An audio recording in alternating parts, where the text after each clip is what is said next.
একজন মায়াবতী। হুমায়ূন আহমেদের লেখা বইটির রিভিউতে কণ্ঠ দিয়েছি আমি আদিবা জাহিন। লেখকের লেখার ভেতর যে কতটা মায়া থাকে তার উৎকৃষ্ট উদাহরণ একজন মায়াবতী। লেখকের প্রতিটি কথায় যেন মায়ার উলবোনা, এ যেন লেখকের লেখার মায়া। কথাকে যিনি শিল্প আকারে লালন করেছেন এমনই এক কালজয়ী ব্যক্তিত্ব হুমায়ূন আহমেদ। বইটি মানব প্রকৃতি এবং সম্পর্কের বেড়াজাল নিয়ে শব্দের রং তুলিতে আঁকা জীবনের গল্প। জটিল মানব মনের জটিল ভাবাবেগ তুলে ধরা হয়েছে গল্পটিতে।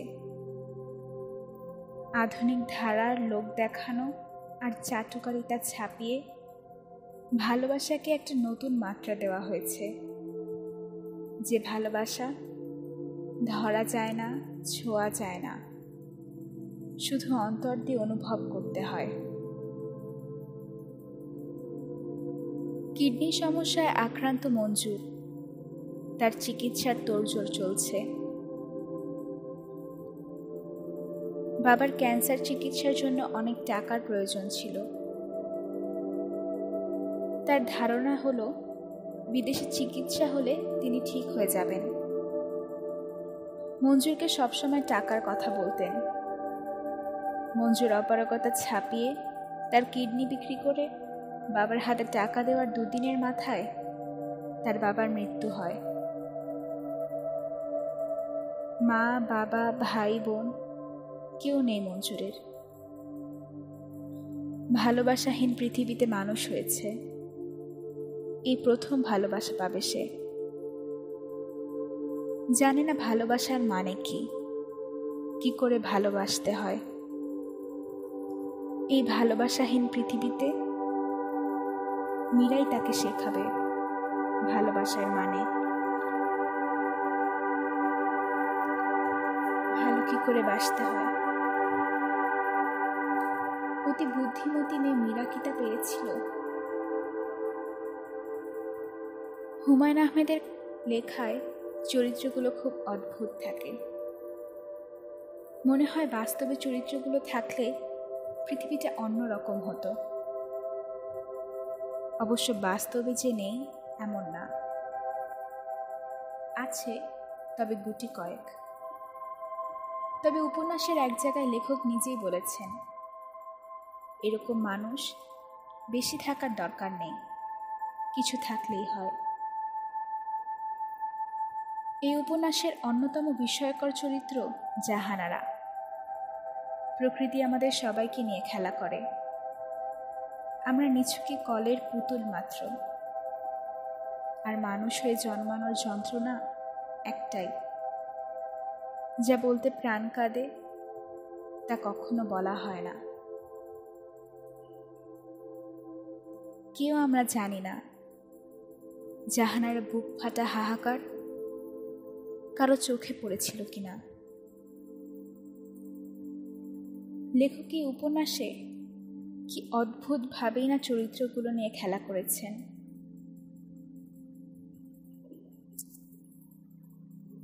মইনের মঞ্জুরের চরিত্র বর্ণনা উপন্যাসের সেরা অংশ বলে মনে হয়েছে। এই চরিত্রের রহস্যে ঘেরা চাল পাঠক হৃদয় ধরতে পারলেও মীরা কি তা পেরেছিল? তবে উপন্যাসের প্রতিটি কথাই তো সেরা।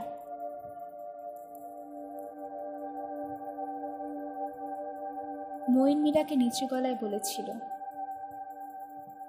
অনেক আগে তুমি প্রচণ্ড ঘোর এবং প্রচণ্ড মোহ নিয়ে আমার কাছে ছুটে এসেছিলে।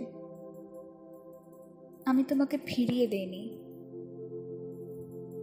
আজ যদি আমি ঠিক সেই রকম মোহ নিয়ে তোমার কাছে ছুটে আসি,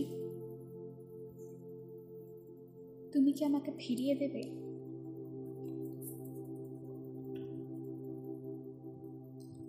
মীরার সমস্ত হৃদয় সেদিন হাহাকারে পূর্ণ হয়েছিল।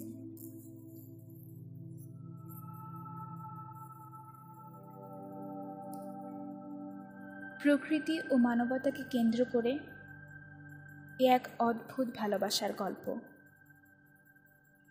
এই মায়া যে আসলে কাকে জড়ানো, মীরা নাকি জাহানারা, তা অনুভব করাও বেশ রোমাঞ্চকর।